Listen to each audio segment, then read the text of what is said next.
गौ माता हमारी संस्कृति की पहचान है। हर नर नारी गौ माता को पूजकर अपनी इच्छाओं की पूर्ति की कामना करते हैं।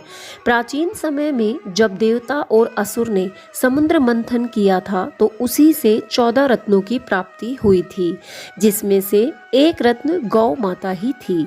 भगवान नारायण ने गौ माता को मनुष्य के कल्याण के लिए पृथ्वी पर भेजा था। इसीलिए गौ माता को 33 करोड़ देवी देवताओं का प्रतिरूप मानकर पूजा जाता है। ऐसा माना जाता है कि सुबह ब्रह्म मुहूर्त में उठकर स्नान आदि कर गौ माता को प्रणाम करने वाले व्यक्ति और उसके सिर पर हाथ फेरने वाले व्यक्ति की सभी मनोकामनाएं पूरी होती हैं। हर तरह के कष्टों से मुक्ति मिल जाती है। ये भी मान्यता है कि यदि कोई व्यक्ति गौ माता को प्रतिदिन रोटी खिलाता है और स्वयं भोजन करने से पहले गौ माता को चारा खिलाता है तो उस व्यक्ति की हर प्रकार की समस्या दूर हो जाती है। उसे पूरे जीवन काल में अन्न और धन की कभी कमी नहीं होती। इसलिए आज गौ माता की ये कहानी पूरी जरूर सुने, जो आपको निश्चय ही जीवन में सफल बनाएगी। प्राचीन समय की बात है। एक घने जंगल में एक गौ माता और उनका पति बैल एक बहुत सुंदर बछड़े के साथ रहते थे। उन सब का जीवन बहुत ही हंसी खुशी के साथ बीत रहा था। उनके जीवन में अन्न और धन की कोई कमी नहीं थी। प्रतिदिन उनका यही कार्य चक्र था कि सुबह तीनों घास चरने जाते और शाम को वापस लौट आते थे। लेकिन शायद नियति ने उनके लिए कुछ और ही सोच रखा था। एक दिन अचानक ही गौ माता बहुत बीमार पड़ जाती है।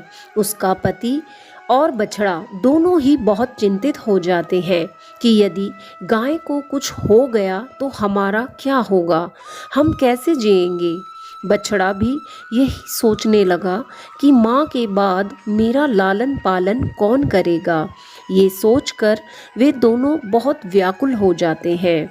जब गाय की स्थिति ज़्यादा नाजुक होने लगती है तो बैल कहता है कि बेटा, तुम अपनी माँ का ध्यान रखना।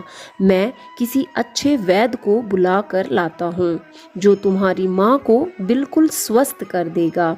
ये कहकर बैल नगर की ओर चल पड़ता है और नगर से वह एक वैद्य बुलाकर लाता है। वह वैद्य गाय को देखने लगता है और उसका इलाज करने लगता है। 3-4 दिन बीतने के बाद भी गाय का स्वास्थ्य ठीक नहीं होता है। इसके बाद वह वैद्य बैल से जो भी जड़ी बूटी मंगवाता, बैल वही लेकर आता, लेकिन गाय का स्वास्थ्य ठीक होने का नाम नहीं ले रहा था।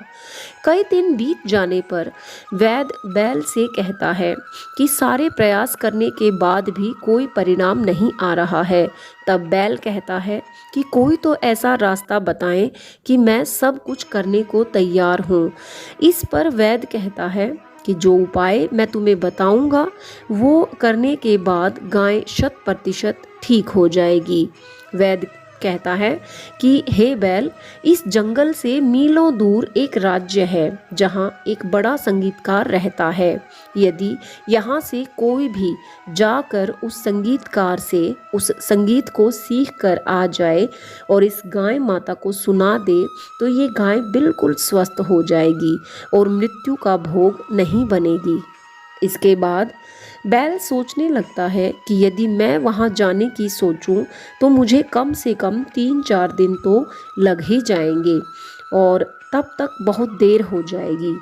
और यदि मैं पहुंच भी गया तो वह संगीतकार मुझे भला संगीत क्यों सिखाएगा।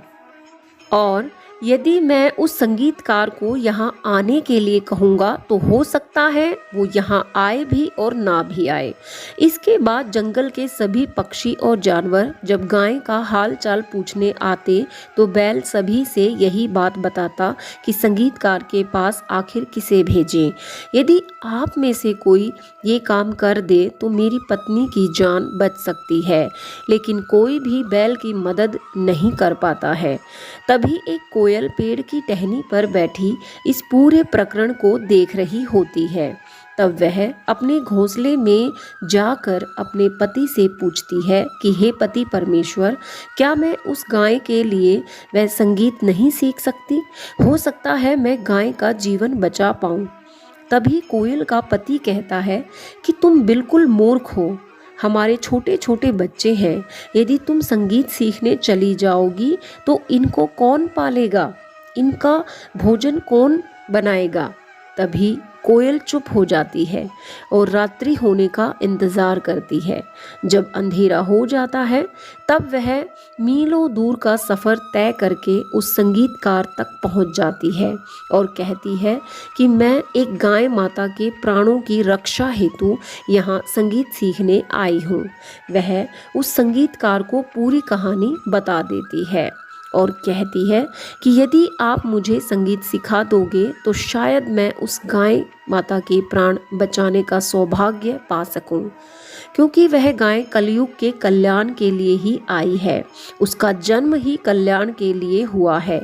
यदि उसकी मृत्यु हो जाती है तो कलयुग का कल्याण कैसे होगा? तब वह संगीतकार कोयल को 1-2 दिन में ही संगीत सिखा देता है।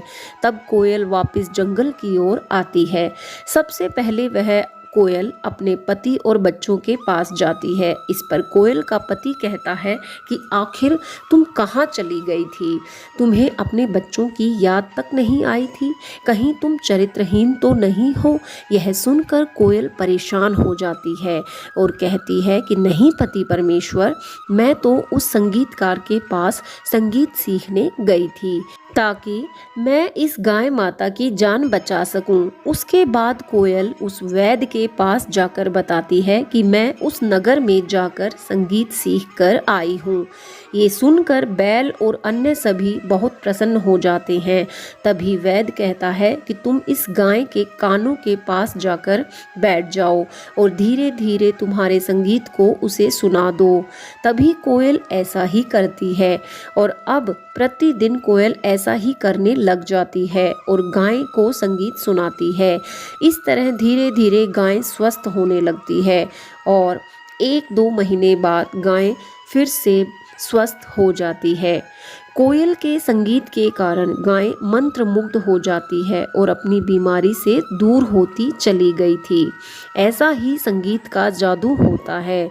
संगीत मनुष्य के तनाव को हर लेता है और उसकी तरंगे मस्तिष्क को आराम पहुंचाती है। इसलिए जैसा भी संगीत आपको प्रिय है उसे आपको दिन में एक बार जरूर सुनना चाहिए। इससे सकारात्मक ऊर्जा का संचार शरीर में होता है, जिससे सारे रोग दूर रहते हैं, क्योंकि सभी रोगों की जड़ तनाव है और तनाव को दूर करने का संगीत से अच्छा कोई उपाय नहीं है। आज मनुष्य का जीवन बहुत भागदौड़ भरा है, इसलिए इस उपाय को अपने जीवन में जरूर उतार लें ताकि आपके जीवन का भी कल्याण हो सके। दोस्तों, उम्मीद है कहानी आपको पसंद आई होगी। ऐसी ही कहानियों के लिए चैनल को सब्सक्राइब कर लीजिए।